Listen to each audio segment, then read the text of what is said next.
what, Charlie? I think he's right, dude. Only a couple of jabronis come out here without skates on. I gotta do this thing in skates, man. You know, work up a routine, really jazz the crowd. You know, can I stop you, though? Yeah. You keep using this word jabroni, and it's awesome. First of all, iconic. I didn't know people still use the word jabroni. The last time I've heard that, I think, was 1990. It was a tremendous throwback. I never stopped using it. You've been using it ever since? Oh, yeah. What? Yeah, And then everyone said jaBROni.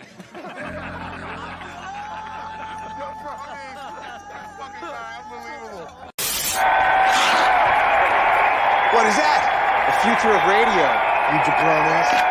jaBROnis. Cool word. Hey, jaBROni, show some class. She's right, Andy. You're being a jaBROni. jaBROni, JABRONI, XYZ, ABC. Oh, it doesn't matter how you spell jaBROni. We don't believe you jabronis. Nah. We don't believe you jabronis. Nah. We don't believe you jabronis. What is going on, everybody? Welcome to the jaBROnis. I am your reigning, defending, undisputed. Let me bend over. Grab it there. jaBROni world champion. Oh, it's so shiny. Oh, it's so shiny. But how long it stays here on my lap?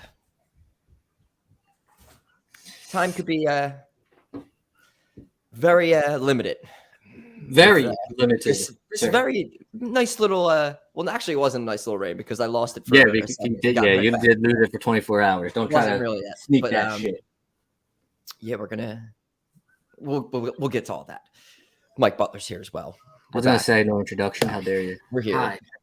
He's got the Phillies gear on. We got the Phillies. Phillies are hot. They're starting another series tonight. Should be another sweep. Probably not, but should be another sweep. My favorite, Christopher Sanchez. Wow.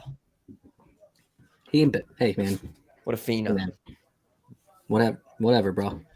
All right, but yes, it is Money in the Bank weekend. We're already. They had SmackDown was already recorded. It aired live out in the UK. We're getting it normal in the US, and then kind of a bummer. I was really pumped to be watching some Friday afternoon wrestling. That was when you texted me this afternoon. I was like, "Oh yeah, it's supposed to air at 3:00 live." Is what I heard. That's what it was said, but I just didn't know it was just for the UK. And then I just went on my sling and went to Fox and just saw Jerry O'Connell, which Jerry O'Connell, Kangaroo Jack, Stand By Me, Jerry O'Connell. Pretty sure he was in wasn't he was in one of the Scream movies. He was definitely so. Was he in the Goonies? I feel like he was a Goonie. Was he? No, he wasn't a Goonie. I don't think he was a Goonie. Corey Feldman was a Goonie, and he was also a Goonie. He was also treated pretty bad behind the scenes. But yeah, Jerry O'Connell's the host of Pictionary on Fox. They actually do a whole show of Pictionary. Yeah, it's on 1:00, and then it's on at 3:00 again. Kudos to them. Usually you see either a soap opera or a talk show, in the afternoon on those big channels. I think you're getting at least maybe 2, because it was on 1:00, and I think it was on from 3 to 4, and then 4:00 TMZ, which is live. I mean, they're not going to get rid of Jerry O'Connell, Pictionary, and TMZ to air SmackDown. No way.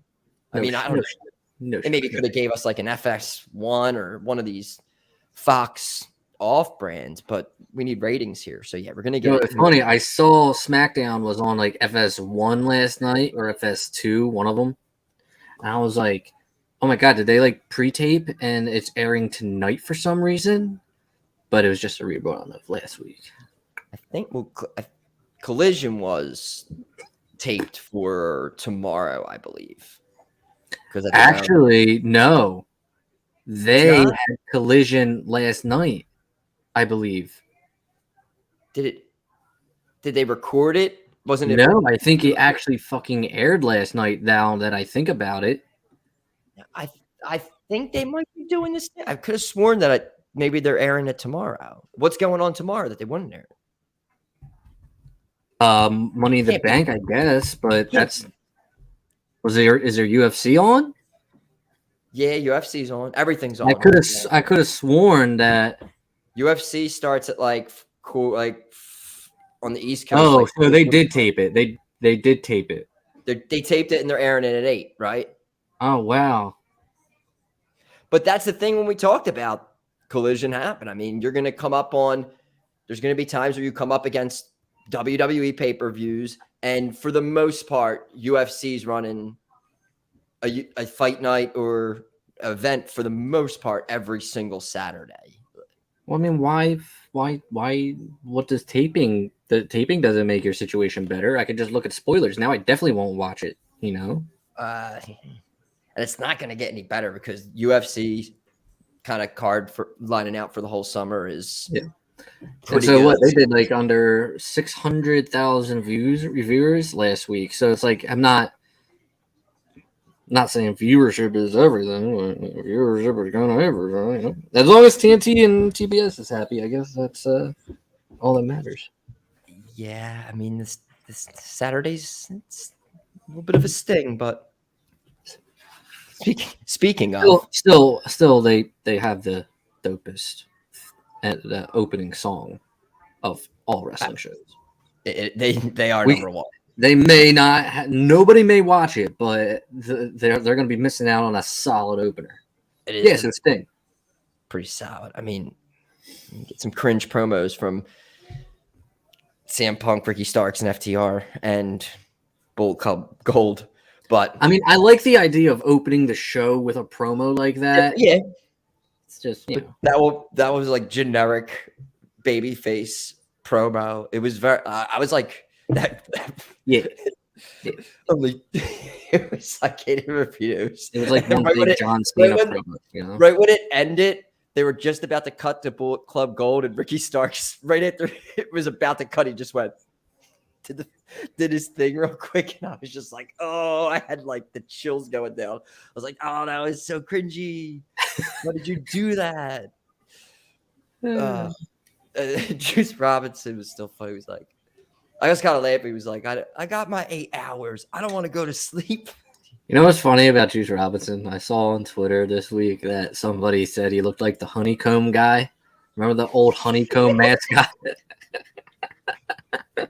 I almost got a spit take there. He does. That got me. That sent me over big time. Big time.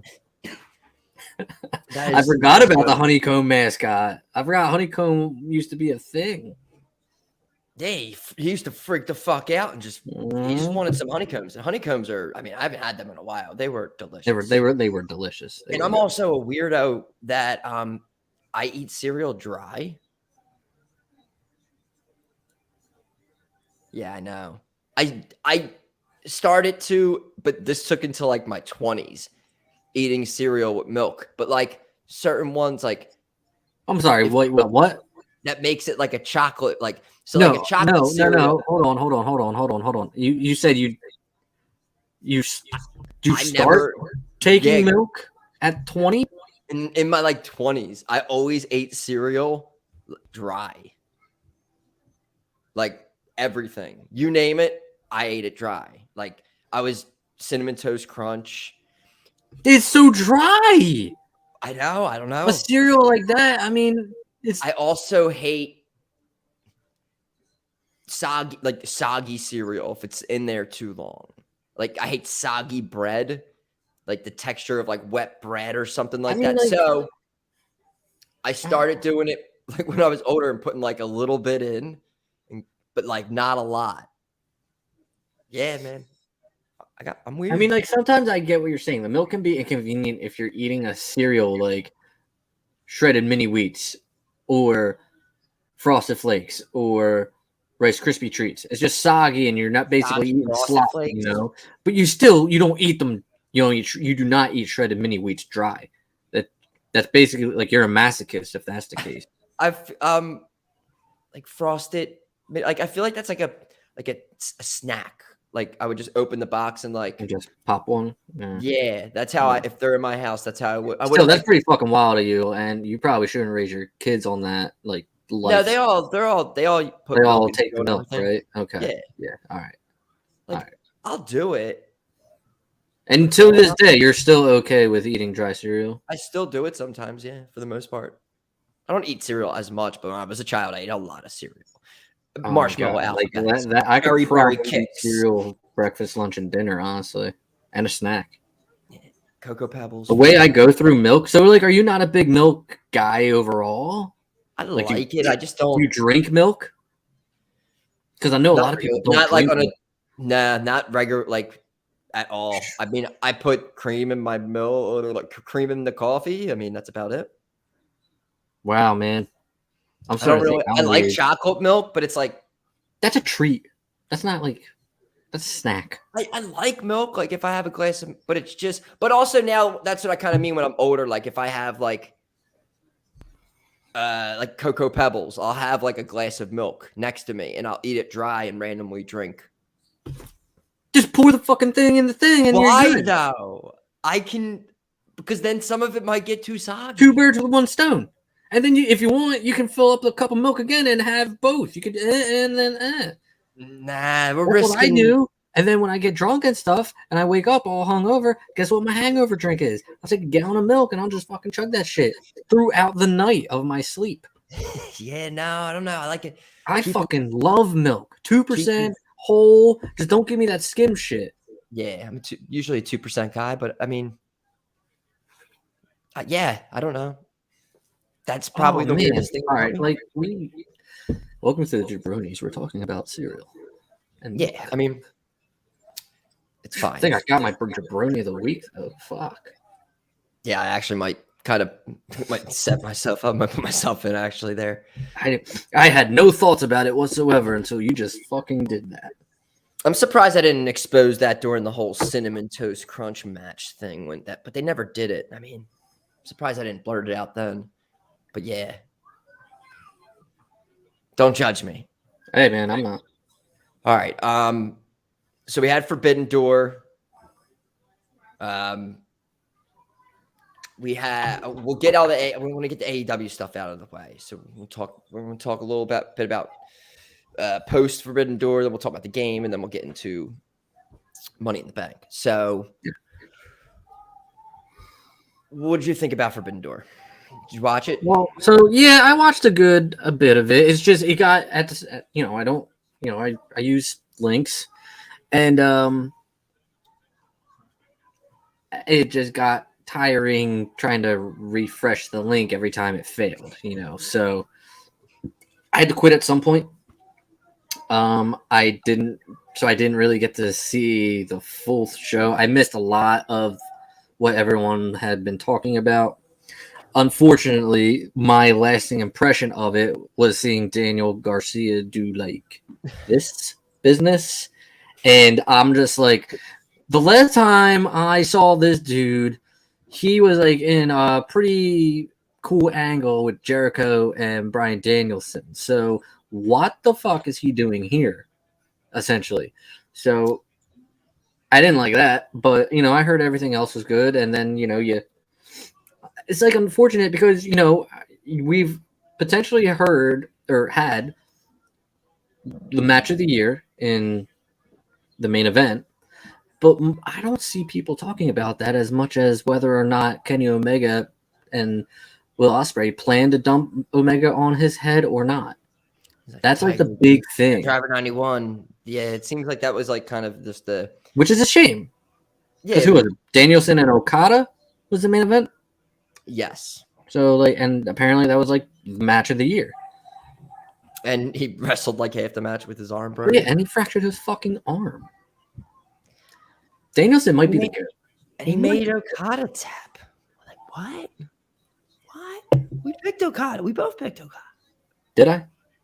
Yeah, we both had a 5. I remember we both had 5 on Okada.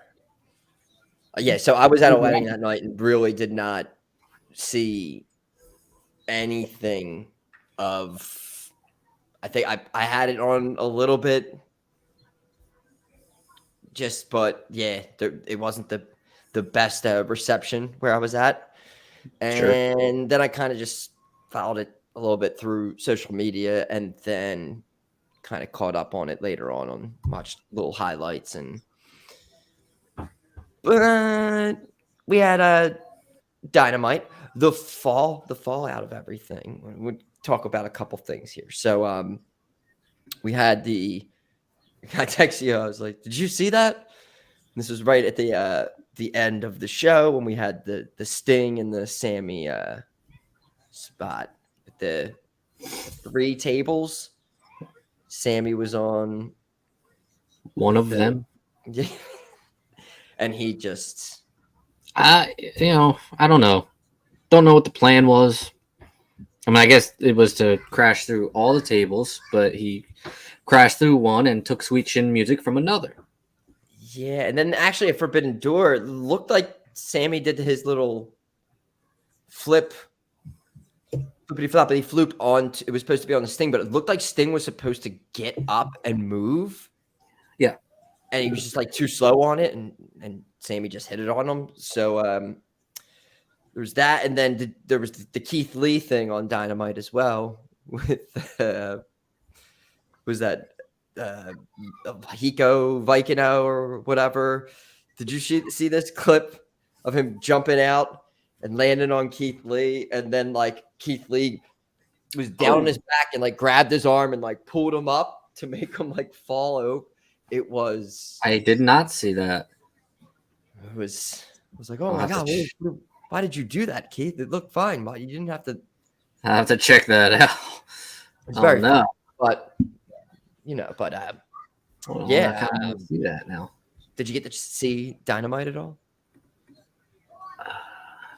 Seeing the Blackpool Combat Club, the Elite, they're still going now, and now Moxley came out. We're getting blood and guts.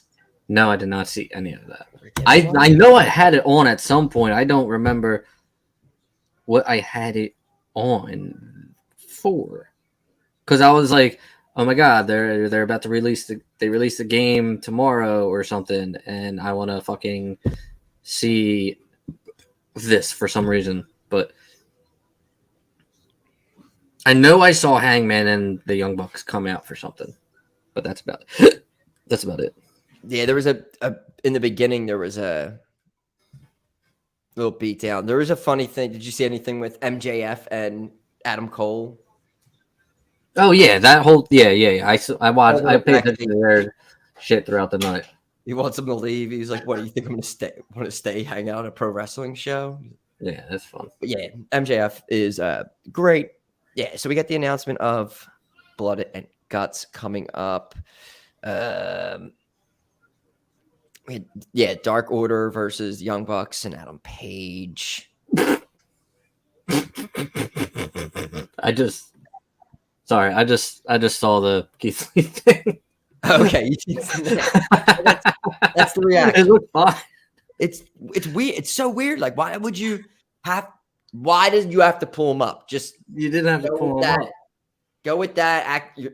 His foot hit your face. Sell it. Like you pulled him up, and then he grabs his face and starts selling. You're like, no, don't do that.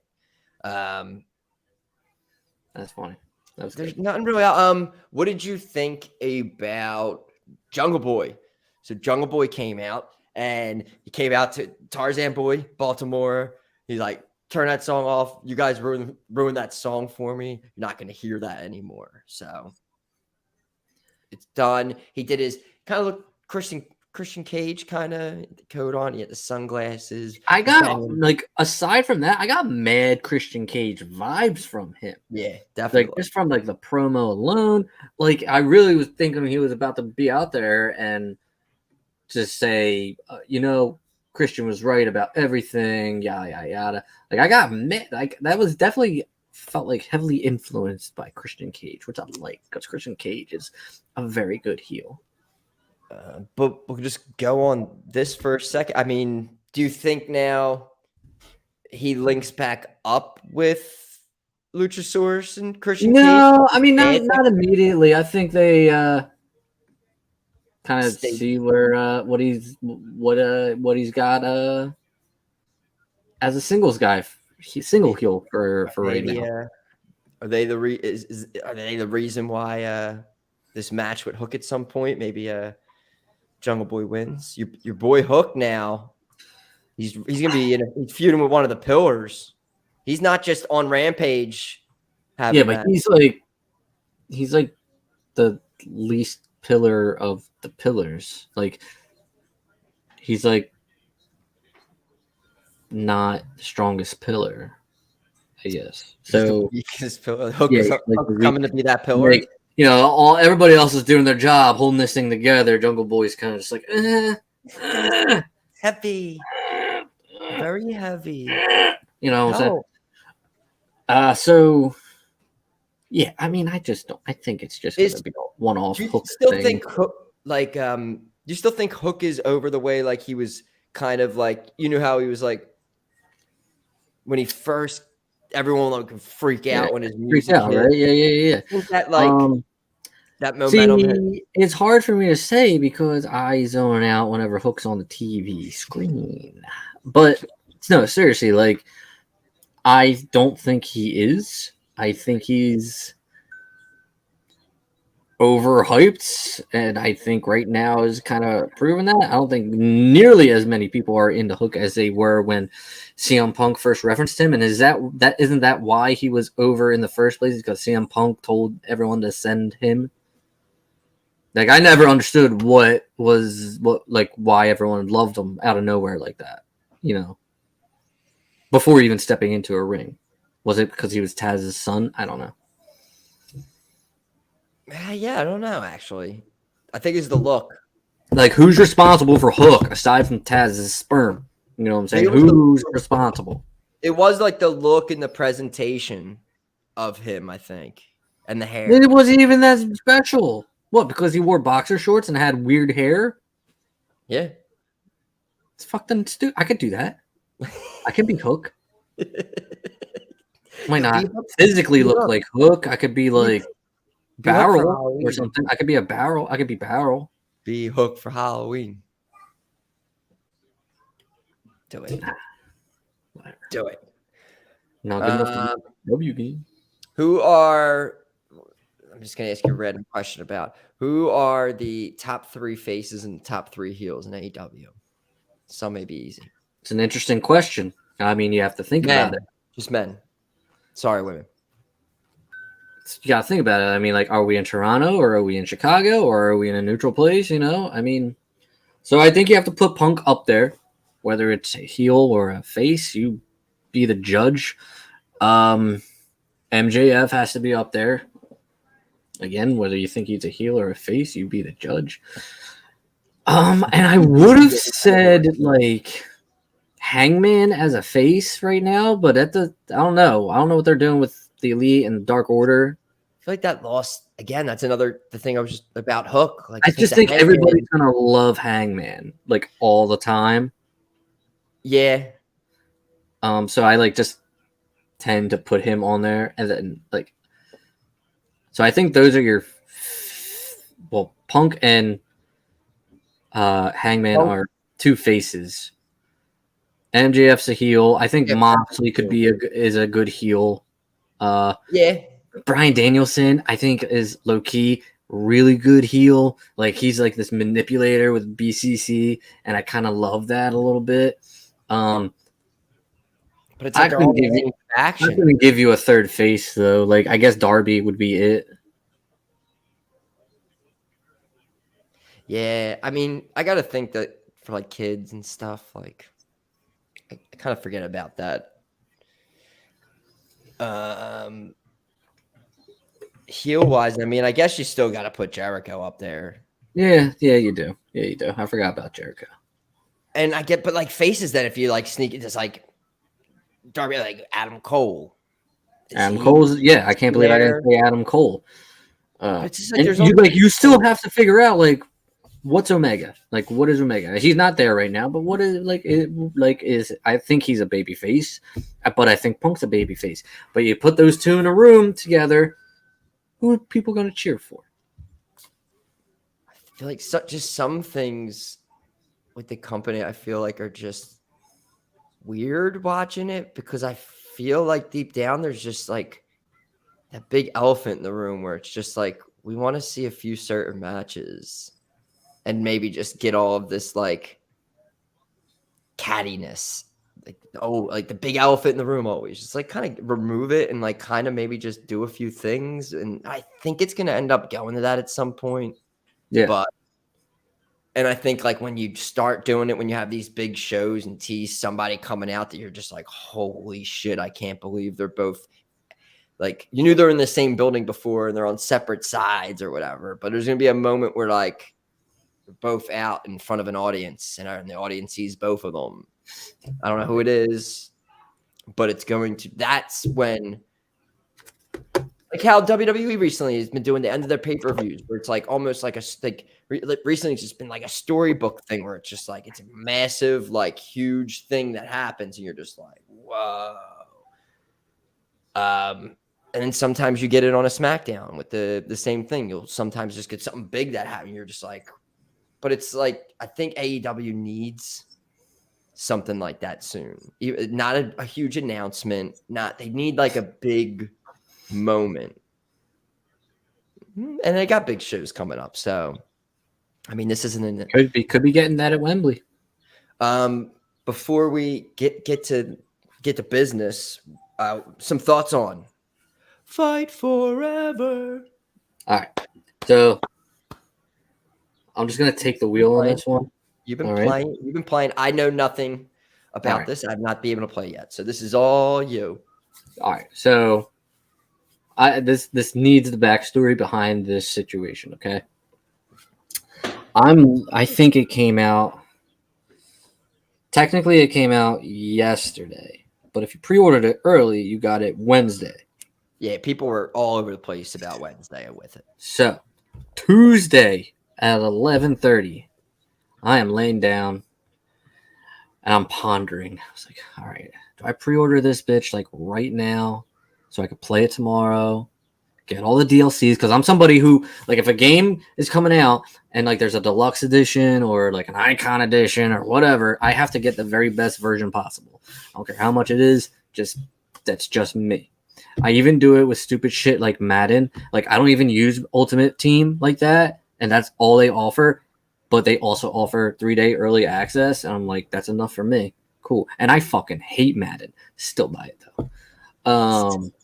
So I was like, yeah, you know what? Fuck it. Let's go. Low expectations going in. Low. Like, I remember going to work thinking, man, I just wasted like $80 on this shit and I'm not even going to play it like that. It's going to suck. I will say this about AEW Fight Forever. It is a very fun game. It is. It can be frustrating at times. Like I think there is a situation with reversal buttons because reversing is like reversing strikes is fine. Reversing the grapples, that's a little like you can change the controls. So I try to make it as close to 2K23 as possible, just because I'm just familiar with that layout.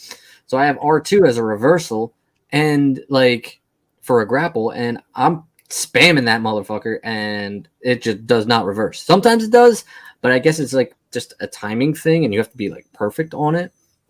So that's a bit of a bummer, but I mean this game left a lot to be desired, but in like a good way. Like I wish we had full entrances. I really do. Because you can't enjoy the theme songs that are being used. You know, you can't enjoy Cult of Personality. You can't enjoy Cody Rhodes' theme song. You can't.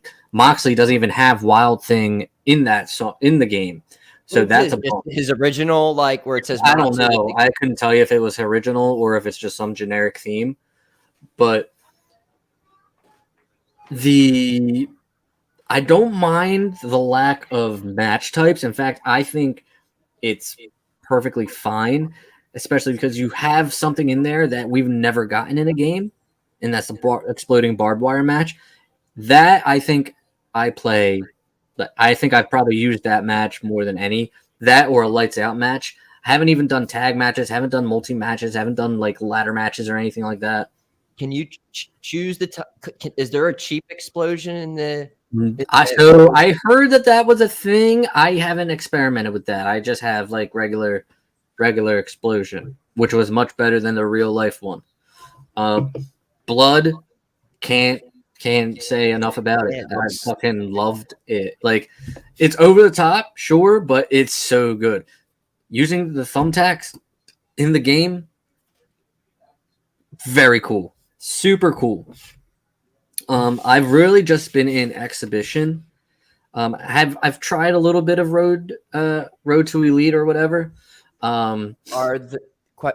Are the thumbtacks like something under the ring that you? Yes, you can pull them out under the ring, and then you press circle or whatever. Yeah, and when you go under the ring. That's the only thing. Just a couple get the controls down a little bit, and yeah. I mean, I will say this right now. I have a losing record in this game. Like, I've definitely lost more than I've won matches, and people are like upset about that. But it's a challenge.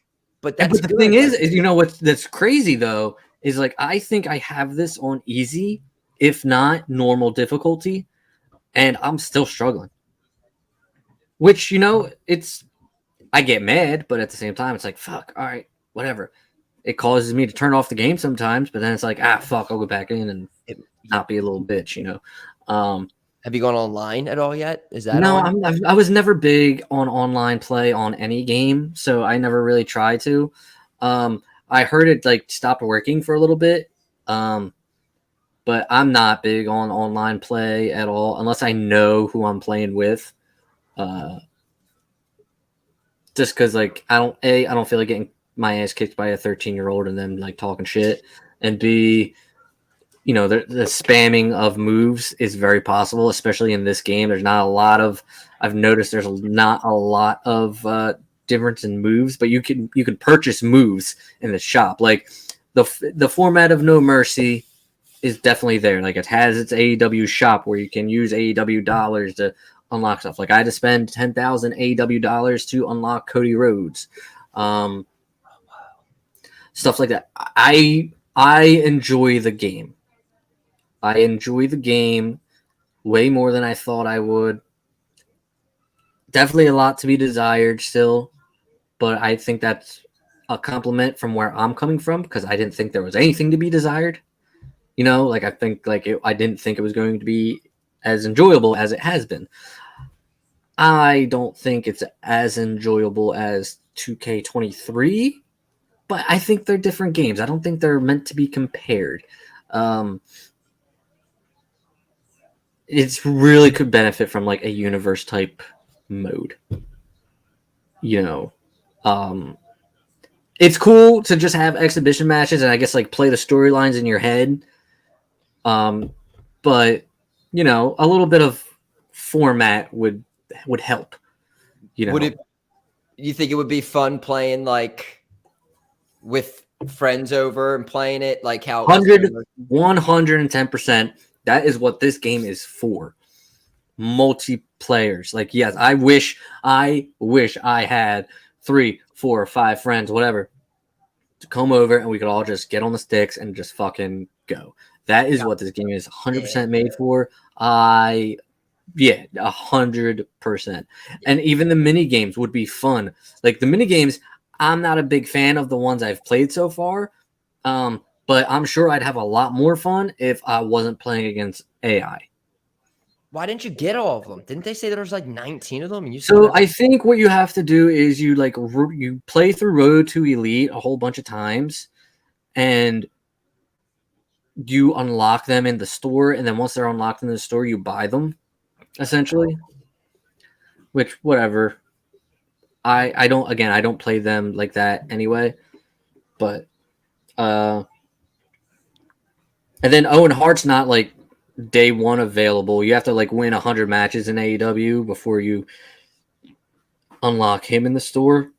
I get stuff like that. This is my one thing, and this is the only thing I'm going to say about it, and I'll have the game. I think it's stupid when games come out and they automatically have DLCs, especially a game like this that is maybe going to have a little longevity to it, where there's going to be like just updates with people who are not in the game, like the Acclaim, just people who are like pretty big that aren't in the game. I just don't get the like Matt Hardy thing where it's just like, but Jeff Hardy's in the game. It's like, dude, Matt Hardy's been in AEW for years now. Like longer than Jeff. Yeah, Jeff Hardy just came into Matt Hardy came into when COVID first started. Like, there's things like that are just like, I think you should just load the game as much as you possibly can and get it out there, and then just hype up a DLC. But like, wait 2 or 3 months after you launch it. Like, I do like they're gonna do like an ROH DLC definitely, since Tony Khan owns the company and everything. So at some point you're gonna get like a big ROH one with Claudio. Probably even though he's not like Mojo, maybe. Wheeler's not in it. There's so many people right now that just aren't in the game. Like Malachi's in it. Like, is Brody King in it? Or that's the thing. No Brody King, no Buddy Matthews. You just try to like, I just don't think you should be worrying about DLCs immediately and trying to just put out a loaded game. Yeah, like honestly, I kind of like the AEW or WWE shop format that No Mercy had and then this game has. Go through career mode a whole bunch of times. Get a couple people. Earn your cash, unlock your players. It gives the career mode replayability, like it really does. It keeps, like, instead of doing motherfucking, what do they have, showcase mode or whatever it is now, you can fucking do what, like, Road to Elite I've played with a little bit, and it's got its own storylines, all that crap. Do that, like that should be a universal wrestling video game thing. And I get it. Like, for people like Owen Hart and Cody, like, you do special things like that, and you get them. Maybe Broken Matt is one of those things you can get. But Matt Hardy should already just like be in the game. I don't know. That's my one. No, I agree. That was definitely like, that was one of the things. I'm like, man, I'm gonna pre-order this to get Matt Hardy that I'm probably never gonna use. Yeah. But then it's like the FTR stuff, and I'm like, well, I don't know when FTR is coming out. And what's your it was the first person that you played with? Man. You know what it was? So I went in there and I was like, where the fuck's Cody at? I went to the store randomly and I was like, well, obviously I'm going to use a WWE guy first. You felt so bad buying the game. You're just like, I need a WWE guy. Cody's in it, right? It's the same. It's like I'm not betraying anybody. I didn't. So, but I mean, I don't know if he was the first one. If it wasn't him, it was definitely Punk. Either way, I lost both matches. So, but yeah, I remember thinking like, I'm gonna stick it to him. I bought their game, but I'm gonna use a WWE guy first. Suckers. It's not hard. You may have my money, but I'm gonna go roughshod on this company with a WWE guy. Sucker. Fuck you. Jericho, Dean Ambrose. I mean, you have your pick. But this guy is a real WWE. Like, he's in WWE right now. That was my process. Sting's in the game, right? Sting is in the game. Rusev's not in the game. He's not. He is in the game. He is in the game. What, Miro's in the game? Haven't used him yet, but he is in the game. Miro's actually in the game? Yes, that's surprising. Yeah. It's surprising that he's in it and the Acclaimed aren't in it. The fact that the Acclaimed aren't in it is insane, right? That is pretty wild. That's insane. FTR not being in it is insane. Yes, that is very true. Very, very insane. But I honestly, think there are a lot of guys in here that aren't in here that are insane, for sure. I don't recall a lot of Dark Order people being in it. Like, maybe there's one or two. Dude, I think John Silver's in it. And I was telling you this. Dude, yeah. Evil Uno has been all over the place. I feel like lack of Dark Order is pretty heavy. He's like the second-hand man to Omega. He's been like everywhere promoting the hell out of this game. And so I've seen like Colt Cabana a lot too. And I was just like, wait, Evil Uno's, you couldn't put Evil Uno in the game? Like, yeah, that's pretty wild. Dude, the Dark Order has been around since the fucking beginning of this company, basically. And I remember them being like trying to be all like scary and stuff, and people like shitting on it completely. Segments like join the Dark Order. Like yeah, if Brody Lee's in the game, you have to unlock him and that again, that's another thing that makes sense. Like, but I guess John Silver might be the only one. Like, how's Alex Reynolds and Evil Uno just like? Yeah. I don't know. There's just certain things I'm just like, yeah, there's certain and even like so like at the time of this game, like like it's I don't want to say it's outdated, but like there's a storyline in the career mode where you feud with MJF, and MJF's muscle is Wardlow. All right, so that's how old this game is. Yeah, that's. I'm surprised. So like, you have Lance Archer in there, but you don't have Jake Roberts, and I know Jake Roberts never wrestled, but if you have the ability to use that legend, why not throw him in there?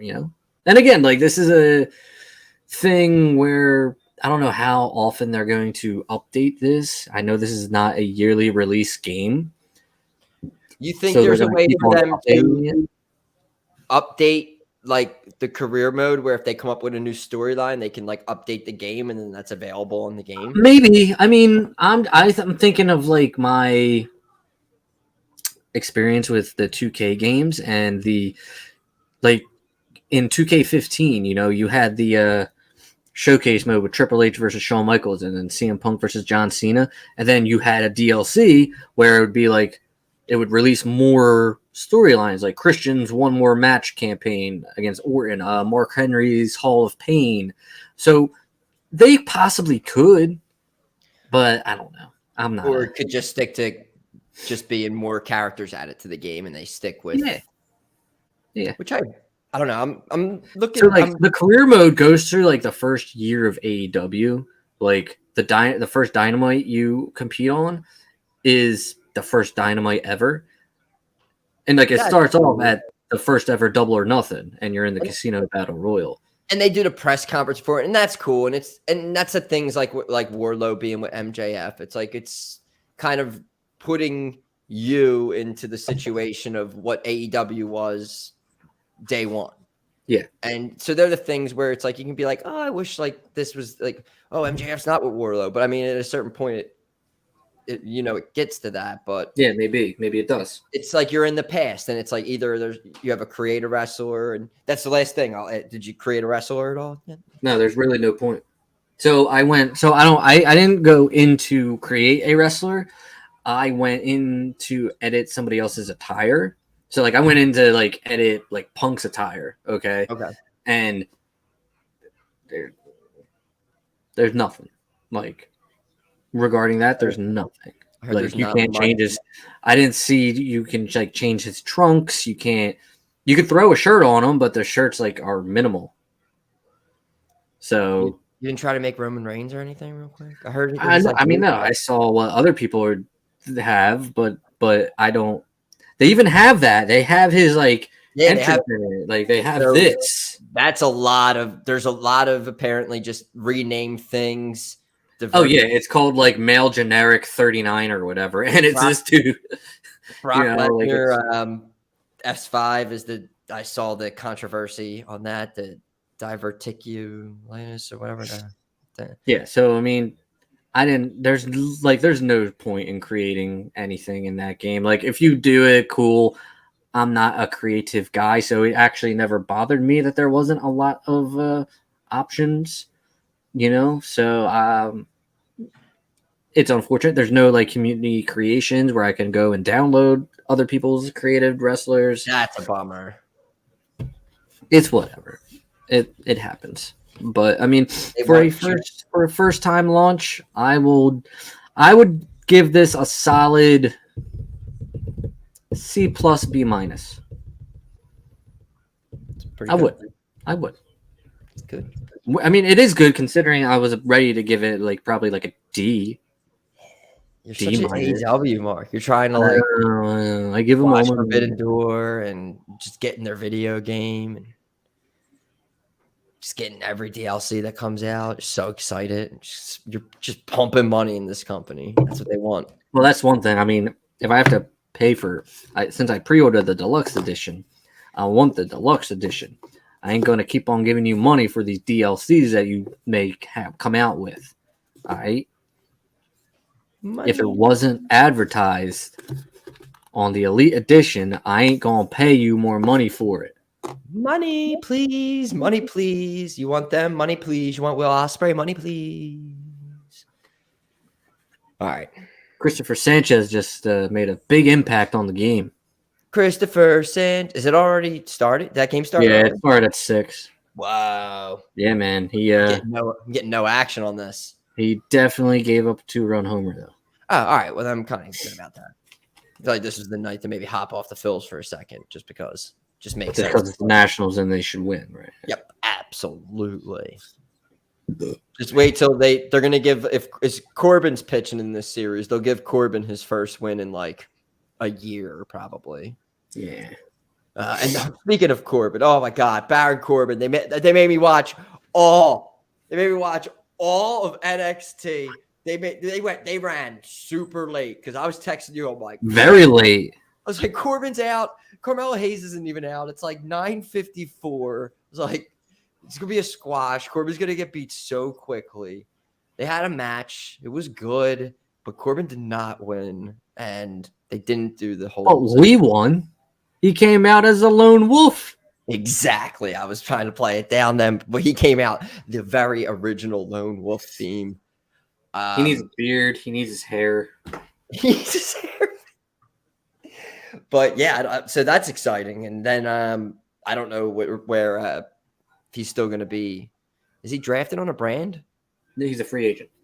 So we'll see if he's going to be staying lurking in NXT or will pop up on Raw. I have no idea, but the Lone Wolf is back. But we got to get it. We got to start talking about this card because there's a lot of angles we can talk about here. Yeah. It's about that time. Here we go. Predictions, Money in the Bank.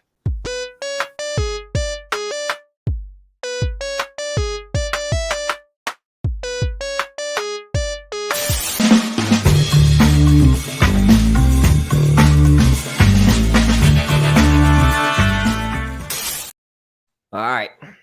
Money in the Bank is tomorrow.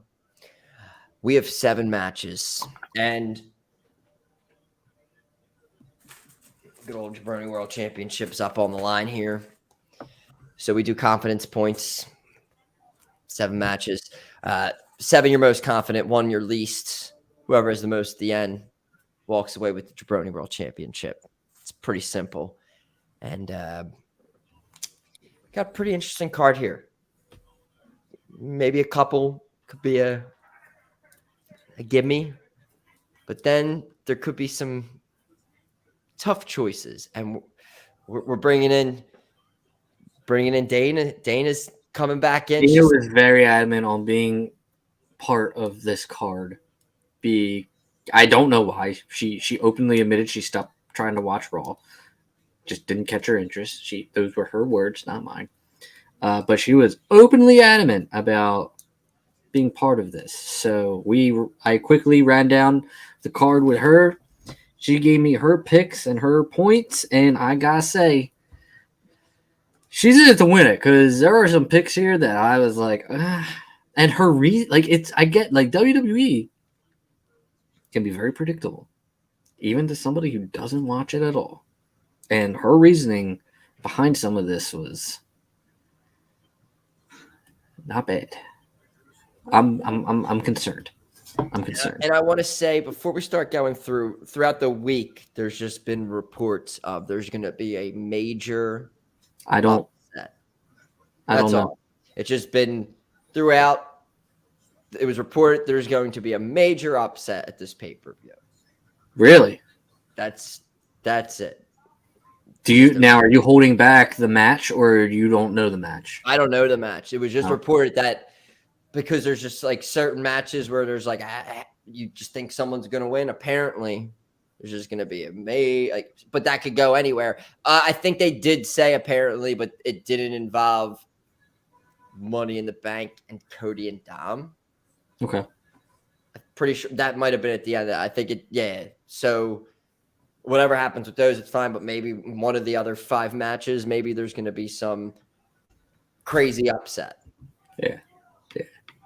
So we'll see. All right. I'm going to start off with, I think, 2 of the matches that maybe everyone will kind of maybe more agree on, and then we'll work from there. We're going to start off with the women's tag team match. We have Shayna and Ronda. They have the unified women's tag titles, and they're taking on the reuniting Raquel Rodriguez and Liv Morgan. You want to start this one off? I'll gladly start this one off. Look, the tag titles got unified last week. No, excuse me, 2 weeks ago. Ronda, Shayna, not going to win. I got 6 on Ronda and Shayna. Wait, you just said they're not going to win. No, Ronda and Shayna, going to win. 6 on Ronda and Shayna. Yeah. I have the It's that Stone Cold American Lager. Hell yeah. I have I have the same thing.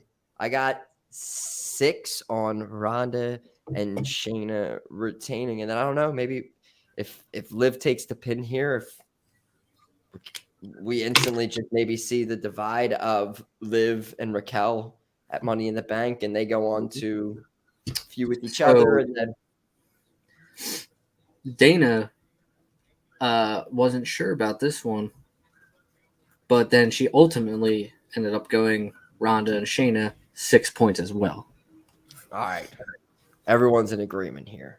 Yes. 6 across the board, 6, 6, 6. That's lucky. All right, let's move on to the Intercontinental Championship. What a run we have here with our champion Gunther taking on Matt Riddle. Just returned about a month or so ago, month and change. All right, so I got this one starting off, and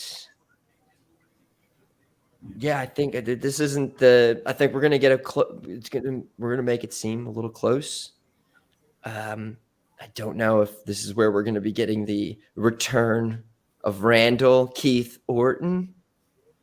I hope so, but maybe we could wait till after. Gunther's winning this one. This is like my most confident one. This is a big 7 spot on him. Gunther. Oh, I can't wait. Ludwig's gonna come out with him. It's gonna be good. Yeah, no. This is one of those rare premium live events where Roman Reigns is not going to be taking the highest point total that we have. I also have Gunther at 7. Also, Dana with Gunther at 7. No offense to Riddle. I always keep thinking about the Roman thing. My streak with Roman since he was a champion, I mean, has been like perfect. I think it's because, well, like, any tag match Roman's in, you kind of have to have that hesitancy, especially the one of this magnitude. Not saying he may or may not win. It's just you never know. Yeah, you never know. All right. It's more like nerve-wracking for you because you have everything to lose. Me and Dana don't, so we can kind of go out on a limb a little bit. That's why I'm trying to be. But maybe this is one where I can get some people to fall off of my wagon on the way to the Oregon Trail. We have the World Heavyweight Championship making his first defense on a premium live event since winning the title. Seth freaking Rollins against Finn Balor. I mean, Finn Balor had one hell of a promo. I remember texting you before you were watching it a little bit later than me, and I said, like, yeah, Finn Balor had a promo on Raw, and it was. I don't even think I said what it was. I was being very. I wasn't trying to spoil anything, but thought it was fantastic. You're up. I'm not going to. Yeah, man. No, look, listen. Been going back and forth on this all week, man. That promo was so good. I feel for Finn. This guy should have so much of a better career than he. I don't want to say better career, like a way more impactful stint in the WWE than he's had. And like none of it's his fault. Like none of it's his fault. It sucks that that injury happened. It really, really did. The promo was great.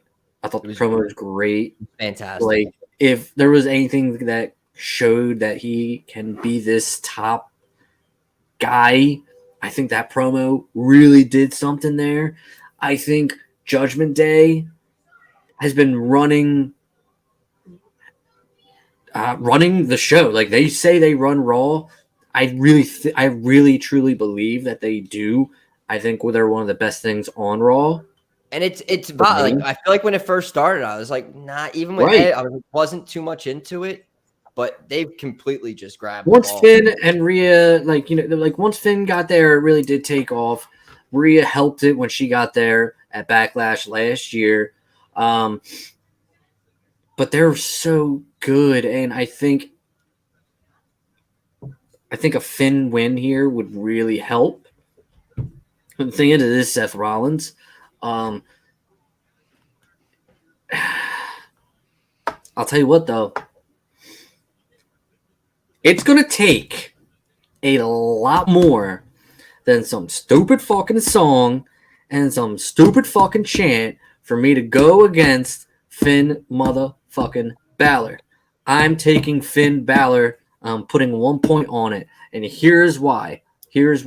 I do think that there is some outside chance that this little rumor that we heard weeks ago about J.D. McDonough joining the Judgment Day, maybe that comes to fruition. Maybe J.D. McDonough, who is I think he's from like Ireland or something, but he's over there.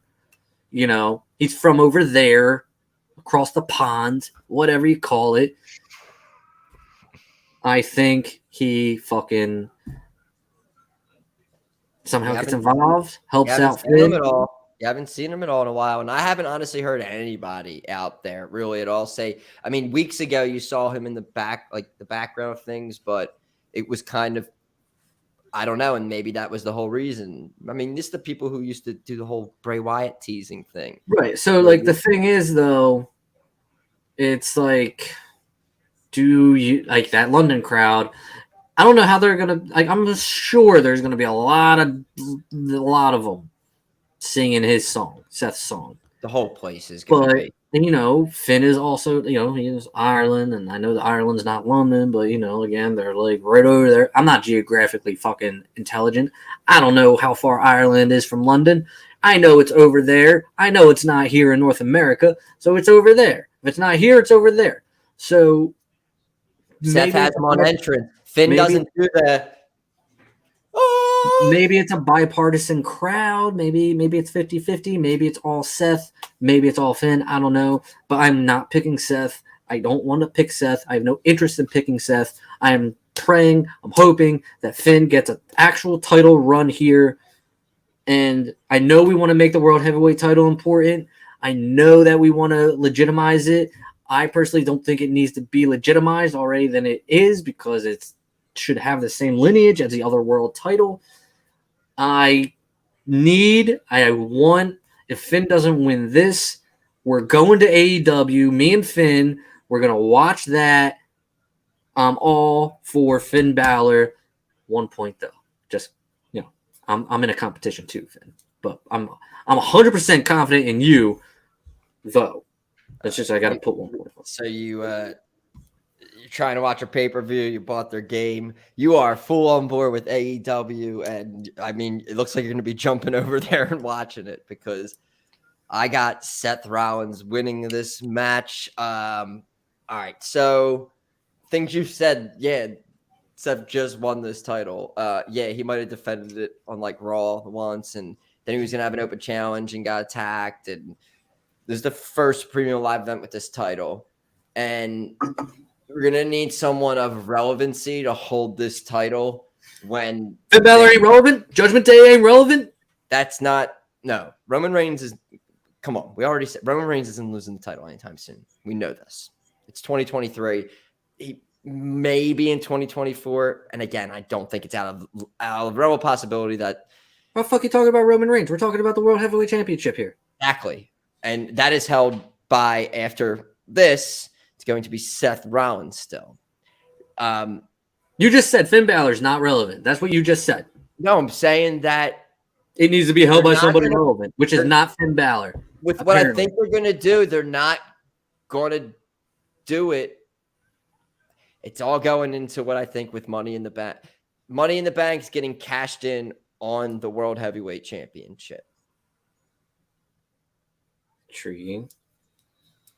Okay. I'm not saying it's happening tomorrow. Oh my God. Could you fucking, it couldn't happen. And oh my God, if the show starts off with the men's money, it's starting off with one of them. If it starts off with the men's, watch the fuck out. Okay. I wouldn't know. I wouldn't with whoever has Money in the Bank. I wouldn't do it immediately because I think there's money in it happening for a little bit. But yeah, how many points? Five. You said a 5 on Seth Rollins. All right. Dana has 4 on Seth. Okay. Oh my God, Dana, what are you doing to me? Don't worry, she gets there. She gets there with the picks. She gets there with the bombs. All right. I love her. I love her picks too. I really do. So you choose. We have 2 Money in the Banks, and we have the Bloodline and Cody and Dom. What do you want to do next? Let's do Cody and Dom. All right, let's. Yeah, I mean, this is just a preface to this. I mean, it's been rumored that we're getting Brock and Cody 3 at SummerSlam. So now I gave Dana that same preface. It's just kind of all right. Is Brock showing up here to set up? I mean, he's advertised. I think he's advertised for the next Raw. So I believe Brock is going to be on Raw Monday. So I'm only assuming he's showing up at the show, but is he showing up during the match? Is he showing up after the match? And what effects that will have on? Who's starting this? You are. All right. It's perfect. Laying this out. This is one that. All right, and this is the one I was saying. There's rumors of a match that might take place as the main event. Really? Sorry, give it up, but this one? This one. That's quite the feather in the cap of Dom, huh? I guess depending on, there was also things out there about WWE has 2 endings to the Bloodline Civil War match, and that last Friday that Solo and the Usos had to go somewhere and go over things with the match. So again, this is all. If this is the main event, this is a lot. This is one, and this is when I heard that this could potentially be the main event. This is the one I said that I dropped points a little bit, just in case. Like the person you picked, you had them at like a certain one, and then you took points down. Okay, I had them up a little bit, and I dropped them down. I have more point. I have my least 2 confident picks are singles matches. I have 2 of my last pick. I have bigger picks or both multi-people matches, and I have more points on those than these single matches, just because you never know. I don't think Cody's going to lose again now. I think he's going to win. I feel like this could be the one where the beatdown could happen after the victory. I don't feel like I feel like Brandy Rhodes might show up in this match. Really?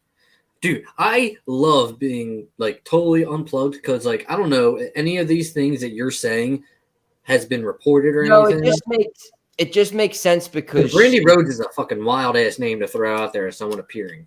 She just seems like she they had Pharaoh was they just recently put Pharaoh on TV. You got mommy too, and you could she's just there, and it's like we saw Cody and Pharaoh, and we just know it's like where's Brandy at? Like like not that it's gonna lead to like a mixed. Oh my god, I hope not.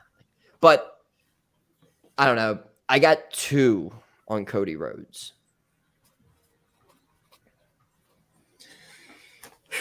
I'll tell Dana. Dana picked Dominic. Dude, she's going to take this title from me because I remember me saying that was bomb number 1. Remember Dominic me saying Mysterio. like a few weeks ago, I said that Cody, I was like, Dom should be, and I remember saying, I was like, I think Dom should beat Cody. Just of that, the story they're telling of him having to reach his like most bottom. And but if like Brock gets involved in it and he loses the Dom, I think that's the only way it can happen. I don't think in a fairer. Wow. Yeah. She remembered. So she like this is before I deleted everybody like off of my Twitter. I knew that that Brock Cody 3 was planned for SummerSlam. I had mentioned that to her, and then her fucking lockjaw of a fucking brain remembered that I also said that, and she thinks Lesnar will cost Cody the match, on top of the fact that Dom is getting all these reactions and you want to keep that up, keep it hot. She went with 5 on Dominic. Yes, she put 5 on Dominic. Now, I had all those same reasons. I put 2 on Dominic. But she took the words right out of my mouth for someone who doesn't watch the show. So I'm also on the Dominic train, but I only put 2 on it. Yeah, I just think he's getting too many good reactions. I think the Lesnar cloud really is hanging above too much here. I just think you keep Dominic hot, and Cody again. I don't think Cody needs to win. I really don't. He's gonna lose again on a pay. I don't know. I think he's gonna beat Brock at SummerSlam. Yeah, and that'll. I think it might happen after the fact. I don't know. Because if it's the main event, I think it happens after Cody wins. Right. Yeah. Okay. It ends up going on the main event. Then I think I think you guys are fucked. Then I think that you get the Cody win real quick in the audience, and then Brock comes out and just fucking. Yes, but it's also Dominic Mysterio. So how winded? No offense to Dominic. How this isn't going to be like a Cody versus Seth match where. You're going to be super tired and Brock's going to take advantage. You're facing Cody or you're facing Dom rather. And in kayfabe probably should not be that hard of a win. No offense to Dominic again. Yes, this is true. This is true. So. Yeah, but this is going to be a big one now. Yeah. All right. All right. Next, I think we are going to go women's Money in the Bank. Io Sky, Bayley, Trish Stratus, Zoe Stark, Zelina Vega, Becky Lynch.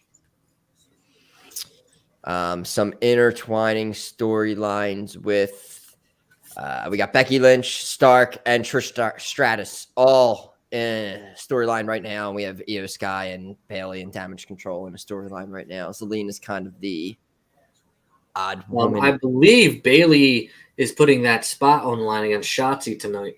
I will not spoil what happened in that if you do not want. Oh, so you do not know, or I so you do know? I do know what happened. I'm assuming Bayley kept it. Yes. All right. Which kind of makes me feel a little bit way more okay with my selection of who I think is going to win this match. Is this me or you? This is you. All right. A lot of storylines in this one. Got the Bayley Io thing. Zelina's just kind of happy to be there. And then you got Trish, Zoe, Becky. I recalled to 2015, 2016 Money in the Bank, whatever one Seth won. Kane was there in that match. Kane wasn't in there to win that match. Kane was in there to help Seth win that match. I think a likely scenario is happening here. I'm going to put 3 points on Trish Stratus because I think Zoe is not there to win. I think Zoe is there to help Trish win. And then maybe at SummerSlam, you have Becky challenging Trish for the Money in the Bank briefcase. I don't know. Something like that. Depending on who Dana picked, you guys literally have cornered me in. You got 2 chairs up to my neck. I have to pick this pay-per-view perfectly or I am screwed. So what a pick that is.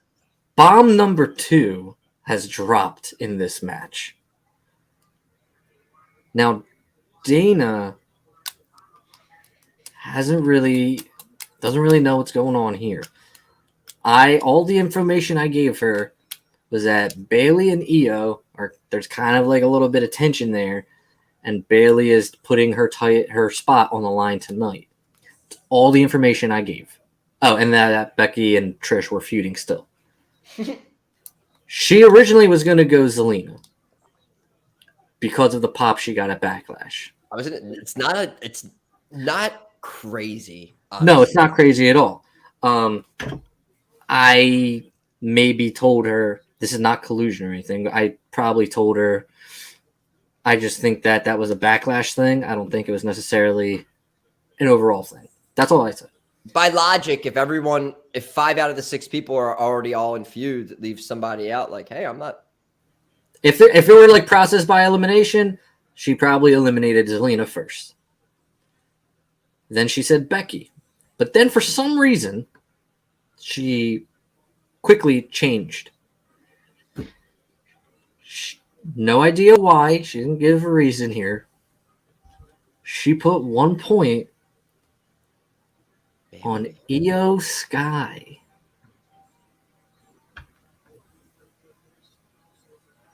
All right. All right. What does that do? Does that do anything to you? All right. Well, is your head between 2 chairs right now? Possibly still because all right. What did you think was good? Like, what would have put that? What pick would have put you in that? I would have been a little bit more maybe nervous if you said Bailey maybe for her. Okay. Becky Lynch hasn't won Money in the Bank yet ever. I think they're playing on that. They're playing that hard. That's a storyline that doesn't need to be touched right now. I don't think she's winning this. The whole handing it off thing, like Zoe Stark giving it to Trish or something, interesting. I think I would rather see Zoe Stark with it maybe at that point with those people. Zelina, LWO was popping for location, but I don't think I think it's still good. I think it's still good. Yeah, but I just don't think there's really any momentum there. I think since their debut with Damage Control. Oh, I don't know about that. I mean, you got Ray really putting over Santos and Zelina. Yeah, but it's just like couple weeks. I just don't see. I don't know. For some reason, like again, I said it didn't. She just kind of going to side with. I think this briefcase is going to go to this whole Io Bailey inevitable feud. It's between them. And I was kind of hoping she would say Bailey because I have Io. I have 3 on Io. I think she's the most over face in this match right underneath Becky Lynch. I mean, I think they're going to stick to this year. I'm hoping. I don't know. They fucked me with Rusev Day. I'm literally hoping that they're going to use hot talent who are over that people like that maybe would have a really cool finishing move to see them cash in Money in the Bank. Io Sky. So I'm going to go Io Sky and I got 3. So I hope We're right on that one, Dana. God. That leads us to 2 matches. We have the men's Money in the Bank, or we have the civil bloodline war. What do you want to do? Because are you starting this off, or am I? I am. Let's do the men's Money in the Bank. All right, here we go. We have men's Money in the Bank. We got Escobar, Butch, Damian Priest, LA Knight, Shinsuke Nakamura, Ricochet, and Logan Paul. Oh boy. I can forgive very easily Cody Rhodes not walking out of WrestleMania with the world title. I can easily forgive that, only because I think it was the right decision. But a part of me obviously wanted to see it and that triumph. Yeah, people still this week. No, I know, it's fucking people wild. are still saying that boggles my mind. That's insane. Obviously, it would have been a feel good moment, but like, exactly. Then what? Right. So I can forgive that very easily. I can't forgive ignorance, pure ignorance. And I don't think WWE, in particular Triple H, has that much ignorance to not do what's right here. I have a feeling that I am the only one between the 3 of us here, jabronis, that sees that, because I don't know if we have the same pick here. And I know Dana doesn't have the same pick because she has bomb number 3 coming. You can't tell me you're going to release a shirt for this guy, 2 shirts, and not have him win. He's the best person on the mic since The Rock, maybe. I think he's better than Cena on the mic. He's better than anyone you have on the mic. It's L.A. Knight. Yeah. All right. 5 points on L.A. Knight. Yeah, I'm there with you.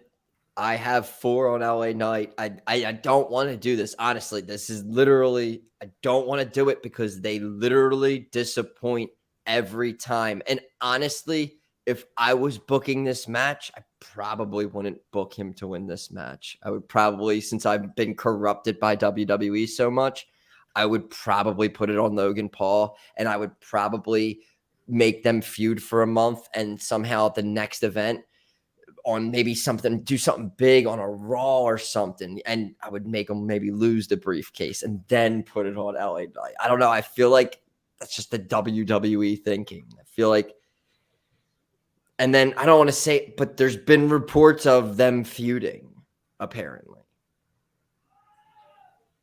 LA Knight and Logan Paul, which doesn't make sense. I still am going to stick to Logan Paul and Ricochet is happening at SummerSlam. Feel like they're going to have another big moment in this match. And I think they're going to have like big moment at Rumble, big moment at Money in the Bank. And they were kind of talking a little smack when they all came out to the ring. Your cliche, everybody comes out. I think it's leading to they're going to have some kind of crazy match at SummerSlam. I don't know. I'm hoping. I don't think putting it on Damian Priest makes any sense. I think the Judgment with Finn losing, I think that story with Judgment Day, with maybe if Damian leaving and maybe new members, I don't know. All of that, I don't think needs this. And when you keep going around, Butch, no. Escobar, no. Ricochet, no. Nakamura, unfortunately. It's crazy to say that. No. I mean, you can't, and I said you right before, the pop that he gets on SmackDown coming up is ridiculous. That place is going to be electric. I think this isn't like a clash with Drew winning the title or anything. This is where you can pull the trigger. And I think they're actually going to do it. And I'm going to be very disappointed if they don't. So, like I said, I cannot something's up if you don't put it on LA Knight. And that's why I like wrestling. It's like I'm actually genuinely excited to actually see like someone win something, even though I know it's predetermined and everything. Like I'll go like yeah, like I'm actually getting goosebumps thinking about it. Like how nerdy is that? Saves. I'm 36. Yeah. So this guy has us wanting him to beat Roman. I think he would ultimately cash in on Rollins. But I listened to all the stuff with like his interviews. He's been doing the whole with him just talking and just the whole grind and like staying at a place and then having enough money to finally be like, all right, I'm going to take a shot and go there. And the whole Max Dupree thing happening and coming now. It's just like, don't Rusev me. Do not Rusev me. I'm giving you this shot. I'm giving you guys this shot. Don't ruin it, please. Yeah. Speaking of Logan Paul. That's not a bomb. I think if Dana did not pick Logan Paul. Really? That I would have I might have shit my pants if she picked Logan Paul. Wait, who did she pick? She picked Damian Priest? With 2 points, she picked Damian Priest. Holy shit, that's a fucking smart pick. It is a smart pick. I don't know why. I ran down who was in it. Yo, he could win this somehow. I didn't hate the pick though. No. Like I didn't hate it because he could absolutely win it. Like if I had to rank them, LA Knight, Logan Paul, Damian Priest. And it goes to get your pick, but it's like Finn loses, Priest wins Money in the Bank. See, I was thinking the other way around. I was thinking, well, it kind of makes sense because if Finn wins, then you got this like weird tension with Damian Priest. Like they could definitely do something with that. That's what I'm saying. It's they could both win. Interesting. One could win, one could lose. Interesting. It's like they've just kind of set them up. The Bloodline match coming up, we're going to talk about. Same thing. It's like one could win or lose either way. Still interesting. Yeah, I really, really liked that pick. Yeah, I'm very, very nervous about this. I'm going to be watching this card. Each match means so much. Just, oh boy. All right, let's get to it. Maybe the main event. Don't know, but I mean, he's our main event. He's our tribal chief. Roman Reigns, Solo Sikoa, taking on the Usos. Wow. Who's got this one? It's you, unless you want me to throw Dana's pick out first. What does she got left, number-wise? 3. She left her 3 for this. I got my 1 left on this one. What do you got left? 4. Damn. Yeah, this was one.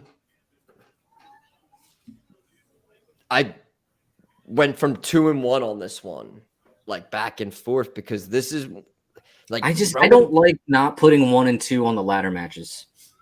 Yeah. Same with the Rumbles, Roman losing the last, like that comes into factor. It's like, are they going to make Roman lose twice? Again, they're tag matches. Is he going to get pinned in this match? They're going to be. I just realized I don't have 1 and 2 on the ladder matches.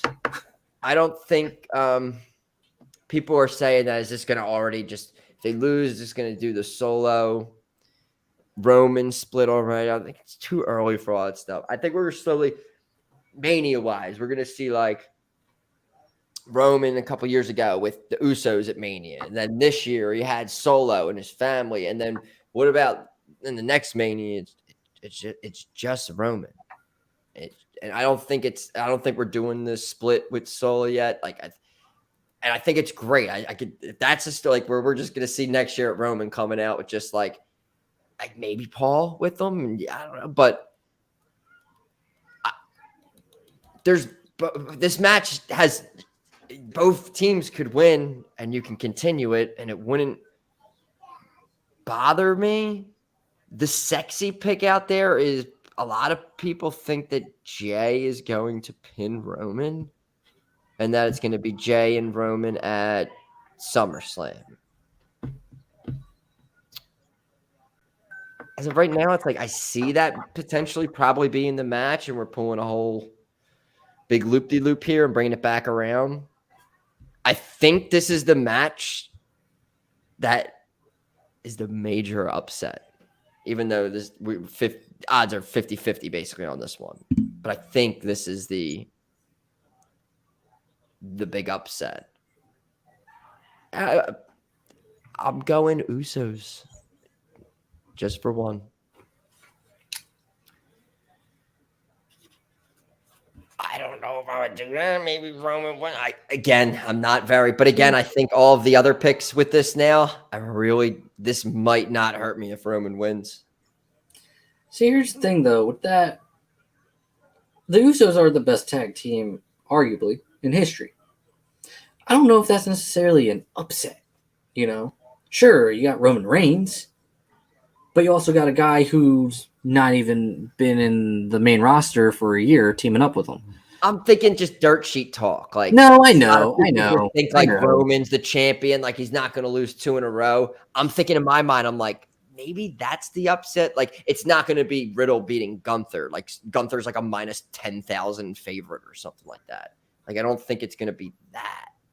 I think it's going to be something more close, like this, or like Zelina Vega winning Money in the Bank or something like that. That could be oh.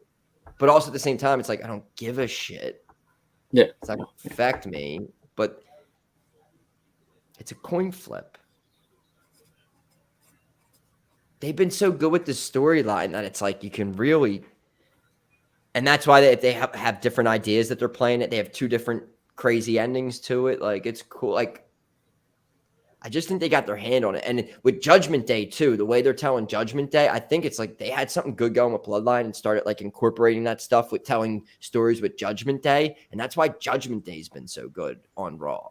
Like, so I just kind of I don't know. Everyone's complaining about Vince being involved or whatever, but like with this so far, they've not missed with this storyline once. And whatever happens with this match, it just wouldn't really bother me. I'm sorry, I interrupted you big time. Did I? Did you? I don't know. I was indifferent about this. It's just, I don't know. Like, I really don't. What was the last match? What was the last pay-per-view match with Roman in it? Was it the Sammy and KO versus Solo and? Oh, okay. Yeah, okay. So, to lose that match, gonna have technically Roman lose 2 pay-per-view matches in a row. Are you? That's the thing. I mean, it's a little nerve-wracking. But again, he technically never lost. So it's like, do they continue with that luck? And honestly, I had Usos down. It's just, I don't know. I need to make a big statement if I want that title. And I don't think I've done enough. I'm so scared. I'm going to go Reigns and Solo. And I have to put 4 points on Reigns and Solo. Oh my God. Dude, I literally have not gone perfect in a pay-per-view in the longest time. I literally need to go perfect, I think, here. Because I think there's so many different like outcomes with the 2 of you now that there's a lot of danger. This is the most scary. I'm going to tell you right now. This was like, I was really looking forward to doing this show because of my choices. But Dana herself has thrown a whole fucking monkey wrench in this thing. Now, with her, this is the first match I asked Dana about. And, you know, me and you, we took our time here. She, within a millisecond, gave me her answer. And then going back, doing the points, because she gave me her picks first, and then she gave me her points for each match. So when we got to this match, she didn't have a high point amount on it. But when she gave me this pick, instant. Quickest I've ever heard someone pick somebody. She put 3 points on the Usos. Okay. 3 points on the Usos. I don't know. Honestly, with the way both of you's picked, I don't know how to even. I just know each match means a lot, minus the Gunther and the Ronda Shayna. Then it just gets crazy for all of them. Sure does. Sure does. This will be the most insane, and I'm not going to lie. If I somehow win this, I am going to be super cocky next week because I literally feel like I have to like sweep this. And I've been so close so many times, but I think it needs. You haven't you've done it before, right? You've gone perfect before, yeah, right? like with smaller ones, but this. No, I feel like we always lose. I feel like we always lose one. I feel like there's always one that gets us.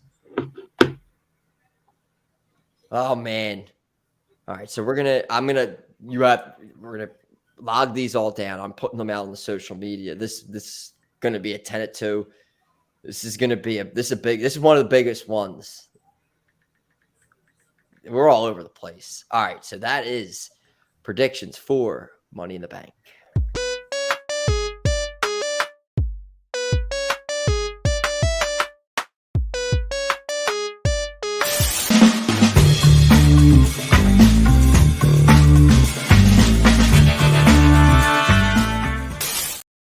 All right, we're going to get ready to wrap it up here. But first, we got to do the damn thing. Johnny Cena went to town riding on a pony.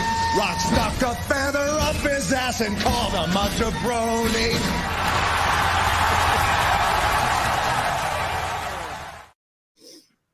All right, jaBROni of the week time. So many jaBROnis, so little time. This one, just going to say, because he kind of referenced in the little theme song there. It involves John Cena, but it's this little douchebag, man. John Cena's just trying to hang out with his friend, man. This dude starts filming John Cena and goes like, "Yo, John, you can't see." He asked him to do like the "you can't see me" to him while he was like filming him eating with his friend. And like a very polite John Cena way, kind of like I'm trying to enjoy. Should have did this. But he like politely, like, I'm trying to enjoy dinner with my friend here. And he was like, oh, okay, just stop. But it was just like, you see John Cena, it's just like, why are you going to ask him to do the "you can't see me" thing? Like, is this somebody who saw John Cena like 3 times before? Like, I feel like if that guy would have just been like, hey, you mind if I get an autograph? Maybe Cena would have been like, yeah, sure. But he was up high. Did you see the clip? I think I did. He was up high, like they were on like a up high. He must have like climbed up on a wall or something. Yeah, there's like a flower bed and like a wooden little deck that they were sitting on. Like he couldn't go up. Like all he could do was like film them from the street. I guess they were walking down. It's like I don't know why the hell John Cena's just sitting on a table like outside in the middle of. Again, he has the right to do whatever the hell he wants. But yeah, I don't know. I just thought it was so like. I'm gonna say it again. It was very cringe watching. Be like, dude, why are you like maybe just like go by and you just kind of like make eye contact. Hey, what's up? Hey, John. I don't know. It's just John does not like getting filmed without his consent. Like it. Yeah, it doesn't seem like it. I was just like, dude, you gotta leave that one alone. So it was an easy layup this week. But the kid who was filming John, just leave John alone, man. He's trying to focus. He's trying to get ready to film season 2 of Peacemaker for us, and then he's got to deal with you guys. And then this guy reminded me of the same guy. Probably as soon as he was done here, he went to the fucking airport and was waiting for Jeff Hardy. Stop stalking John Cena. If you stalk John Cena, you're my jabroni of the week this week and every week. Leave John alone. He's precious cargo. Sorry.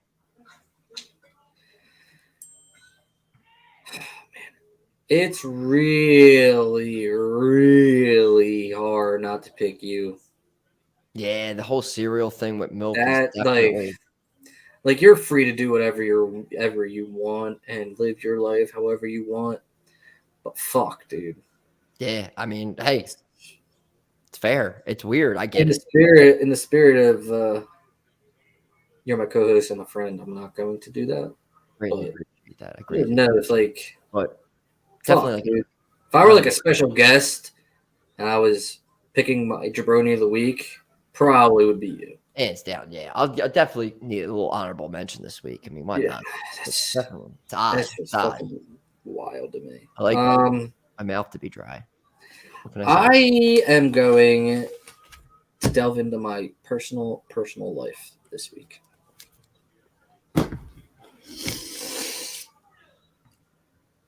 As you know, I had to look at 2 houses today. Thinking about moving. Heavily thinking about moving. I was supposed to look at one of these houses Wednesday? Maybe Tuesday. No, Tuesday. It was Tuesday. Now, I don't know if this is a regular process or not. I'm assuming it is. My realtor has to literally contact the agent of whoever is putting up this house and be like, hey, got a couple people coming in that want to look at the house. You mind if like nobody's there or whatever, just so, it's not awkward when we walk in there and be like, hey, I might buy your home, and according to our realtor, who I trust, he's like, we are good to go. It's like banging. Show up Tuesday. Got the little key holder thing. You unlock it and it has a key right there. So we just pop in. Now this realtor is way better than I am, because if I had that access to a key, I'm just walking it. He opens the door, knocks on it, has a key, opens the door. Hello, real estate agent. Hello. Wouldn't you know it? Old lady in the house. First off, as soon as he opened this front door, just a whiff of cigarette smelling whatever just came out of the house. Like, wow, this is cool. Chick roll. Like, I looked around and was like, seeing if anyone was smoking near me, because I used to smoke. It was still kind of. It was like, whoa, like that is a Marlboro Red, and I need to get away from it. But no one's around me, and I look at Dana, and she's like, that just came from inside. I was like, holy shit.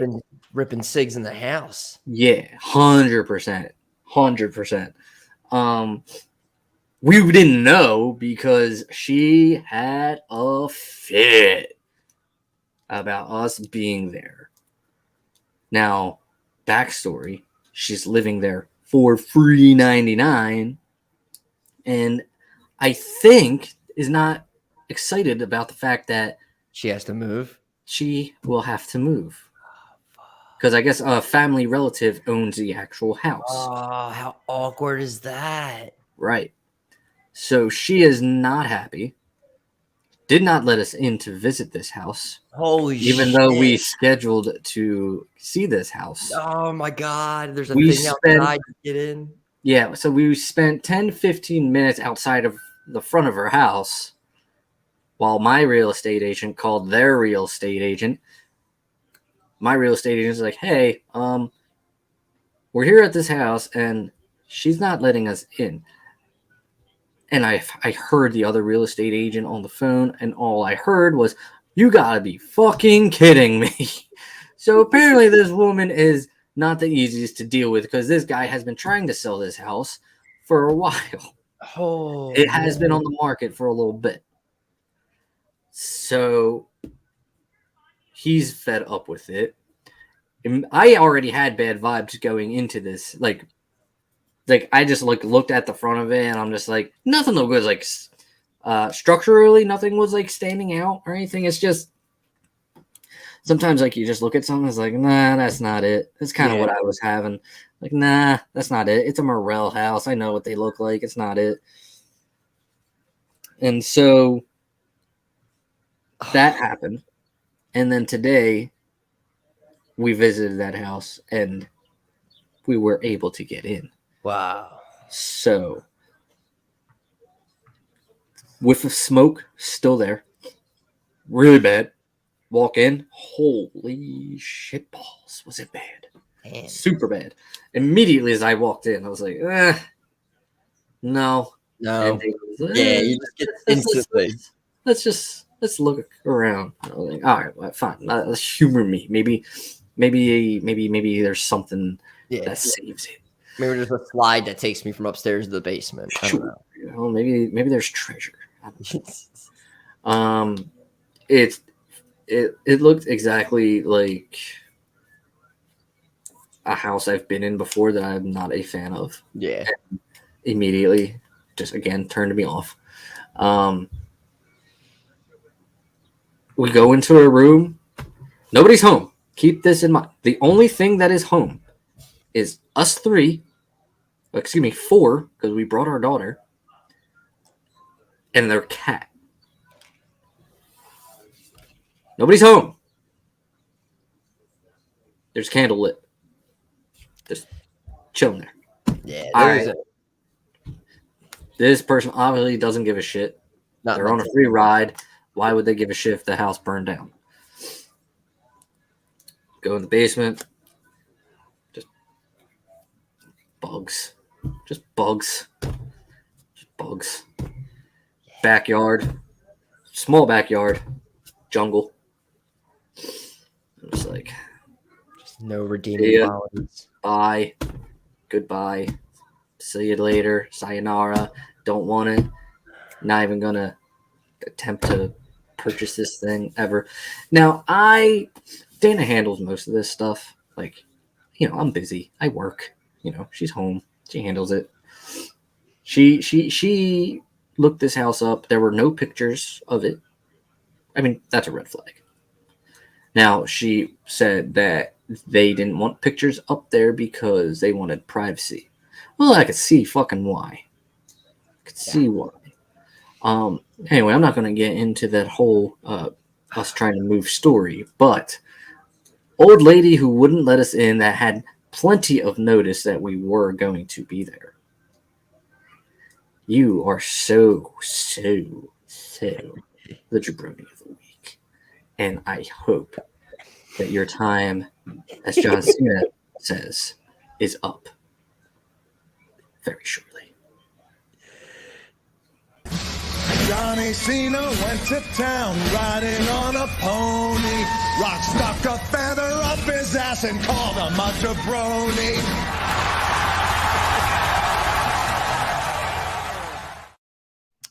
All right. I want to say this right now real quick. Didn't mention it. Did not mention the name Drew McIntyre once at all during prediction. Just want to put it out there. 1, what if Drew McIntyre wins Money in the Bank? It's happened before. 2, if not, he's coming out and beating the shit out of Seth Rollins after he beats Finn. Do you think he shows up? Yeah, I think so.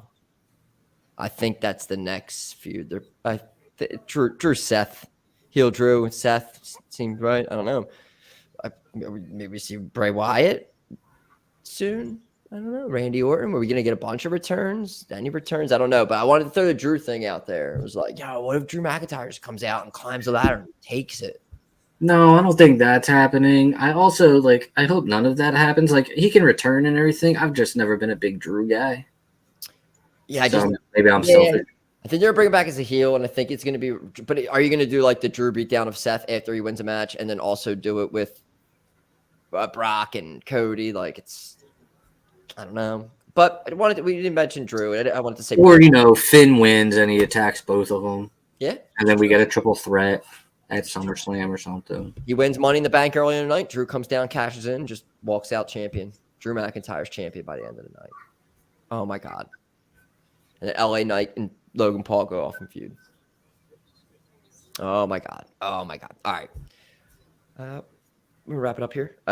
You can go find all episodes of the jaBROnis over at the YouTube page, the jaBROnis Pod, Spotify, Apple Podcast, all that stuff, and follow the show on Twitter, jaBROnis Pod, Twitch, jaBROnis Pod.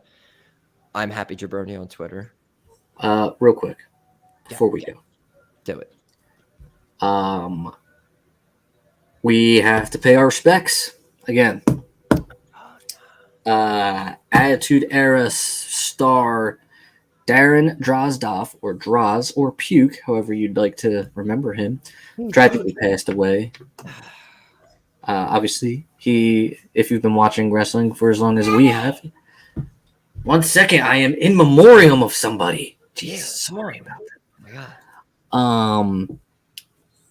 He was a subject of the Beyond the Mat video, VHS, DVD, whatever you have, documentary, where he was signed to the WWE and was named Puke. Infamous scene. Because he could, puke on demand. Then got turned to Droz, where he basically was a tattoo/piercer guy. I don't know what they were called. Piercer guys? I don't know. Piercer guys. Piercer guys, right? He unfortunately had an accident on taping a SmackDown. D'Lo Brown had a powerbomb lined up. Didn't go the way it should have. Droz has been paralyzed the waist down since then. I think that was early 2000, maybe late 99. And recently he's been seen on episodes of Dark Side of the Ring talking about the Brawl for All. I think he was part of the Brawl for All episode. He tragically passed away, and it's unfortunate. And I remember not liking him ever just because I thought he was so weird with all the piercings and stuff. But I was fucking 9 at the time, so I didn't know what I was. But yeah, he was also a former NFL player for the Broncos, and he also puked on Monday Night Football. Yes.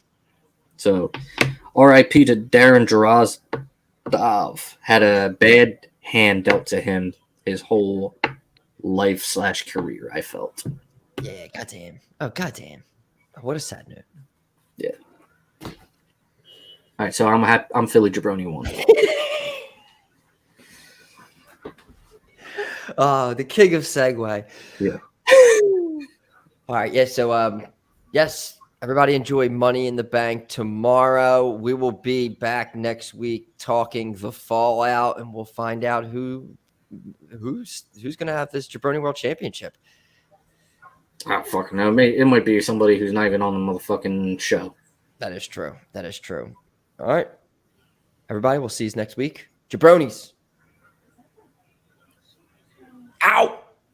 jaBROni, JABRONI, XYZ, ABC. Oh, it doesn't matter how you spell jaBROni. We don't believe you, jaBROni. We don't believe you.